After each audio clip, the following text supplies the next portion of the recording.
Imagine two lawyers who made almost the same decision in life. Both are 30 years old. Both spent years studying law, passing exams, and building their careers. Both now work full-time in one of the most demanding professions in the world, but one of them practices law in New York City. The other practices law in London. At first glance, their lives might look almost identical. Both work long hours. Both deal with complex contracts, negotiations, and clients. Both live in two of the most powerful financial cities on earth. But behind that similar lifestyle lies a completely different financial reality, because the country where you practice law can quietly change how much you earn, how much you pay in taxes, how expensive your life becomes, and how much wealth you can actually build. So today we're going to compare two realistic profiles: a 30-year-old lawyer in New York City and a 30-year-old lawyer in London. Same profession, same age. A realistic lifestyle in two global financial capitals. We'll go step by step through the numbers, income,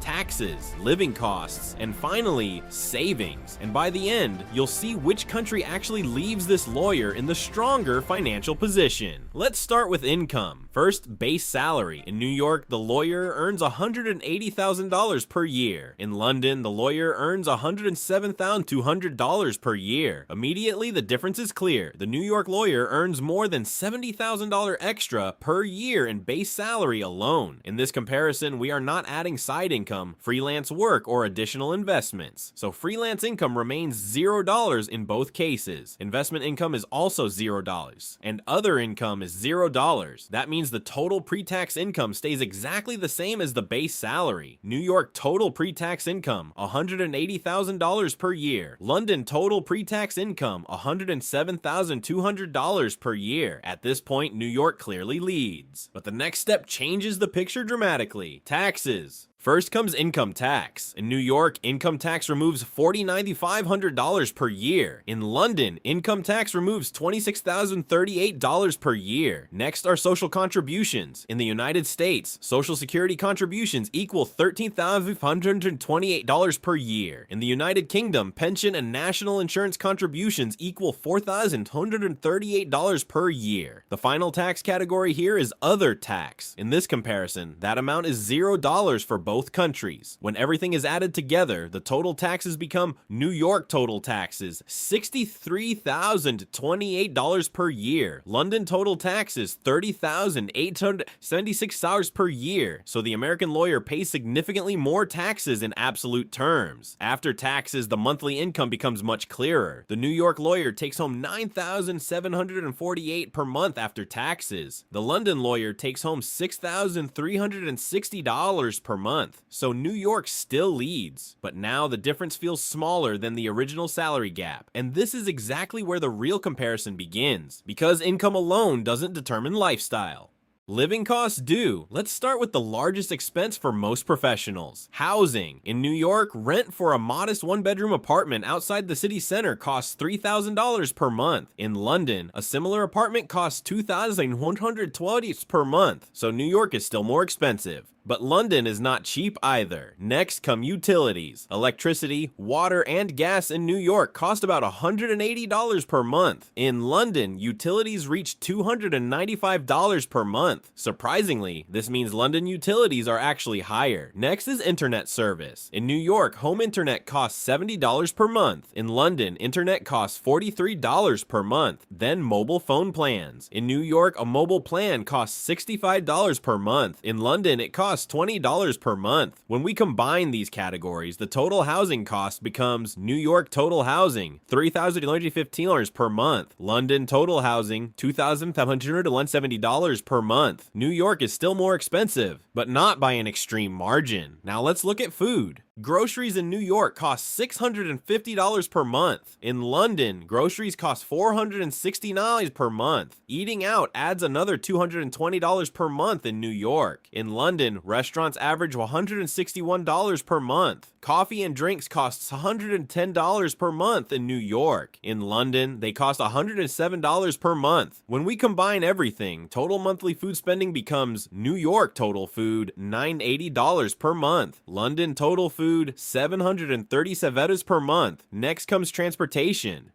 Public transportation in New York costs $133 per month. In London, public transport costs $268 per month. That's a surprising reversal. London's transit system is actually much more expensive. Fuel, gas, parking, and tolls are $0 in both cases, since neither profile assumes a personal car. Taxi and ride-hailing average $70 per month in New York. In London, taxi spending averages $67 per month. Total transportation costs therefore become New York total transportation, $230 per month. London total transportation, $335 per month. Here, London is clearly more expensive. Next, we move into personal lifestyle spending. Clothing costs $120 per month in New York. In London, clothing costs $121 per month. Personal care costs $60 per month in New York. In London, personal care costs $54 per month. Haircuts and grooming cost $45 per month in New York. In London, they cost $40 per month. Gym membership costs $115 per month in New York. In London, gym membership costs $80 per month. Total personal lifestyle spending becomes New York total personal spending, $340 per month. London total personal spending, $295 per month. Now let's look at entertainment. Entertainment and leisure spending in New York averages $200 per month. In London, it averages $188 per month. Travel spending in New York averages $250 per month. In London, travel averages $240 per month. Total entertainment spending becomes New York total entertainment,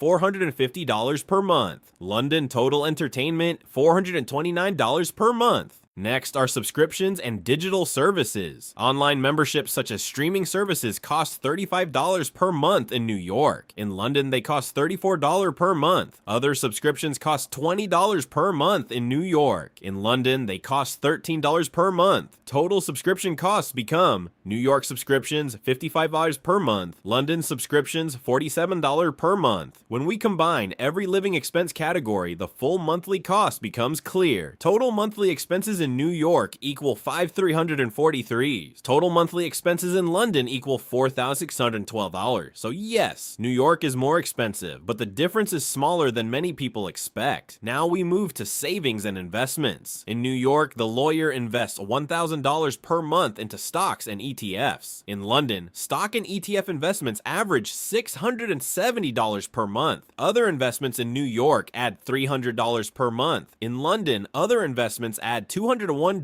per month. Total monthly savings therefore become New York total savings, $1,300 per month. London total savings, $871 per month. Now we arrive at the final financial picture. In New York, monthly net income after taxes is $9,148. In London, monthly net income after taxes is $6,360. Total monthly expenses in New York are $5,343. In London, total monthly expenses are $4,612. That leaves the New York lawyer with $4,405 per month in disposable income. The London lawyer is left with $1,548 per month. Monthly savings in New York reach $1,300. Monthly savings in London reach $871. Over a full year, that becomes $1,500 in New York and $10,452 in London. And now the result becomes clear. The winner in this comparison is the United States. More specifically, New York wins this financial comparison for a 30-year-old lawyer. Yes, New York is one of the most expensive cities in the world. Rent is extremely high, taxes are heavy, and daily life in the city can feel financially intense. But the key difference is income. The New York lawyer simply earns enough to absorb those higher costs and still come out ahead financially, even after paying higher taxes, even after paying higher rent, even after covering one of the most expensive lifestyles on the planet. The numbers still leave the New York lawyer with significantly more money at the end of each month. And over time, that difference begins to compound. More disposable income means more investment opportunities. More savings means more financial security. And more financial security creates more options in life. It can mean buying a home earlier. It can mean building an investment portfolio faster, or even having the freedom to step away from a demanding career later in life. That's why in this comparison, the United States clearly comes out ahead, not because life is cheaper, but because the earning power of the profession in New York is strong enough to outweigh the city's heavy financial pressure. However, money is only one dimension of a life decision. Some lawyers might still prefer London for its legal culture, lifestyle, or proximity to family. Some may value work-life balance, city atmosphere, atmosphere or professional environment more than maximizing income. And both cities remain two of the most powerful legal and financial centers in the world. A career in either city can be prestigious, challenging, and rewarding. But if the comparison is purely financial, based on income, taxes, living costs, and savings, the numbers tell a clear story. For a 30-year-old lawyer, New York provides the stronger financial outcome. Now the real question becomes personal. If you had the same experience, the same profession, and the same opportunity to build your career in one of these cities, would you choose New York for the stronger financial upside? Or would you choose London for other lifestyle reasons beyond money? Because sometimes the best choice is not only about the numbers. Sometimes it's about where you believe your life will feel the most meaningful. So what would you choose? Let me know in the comments.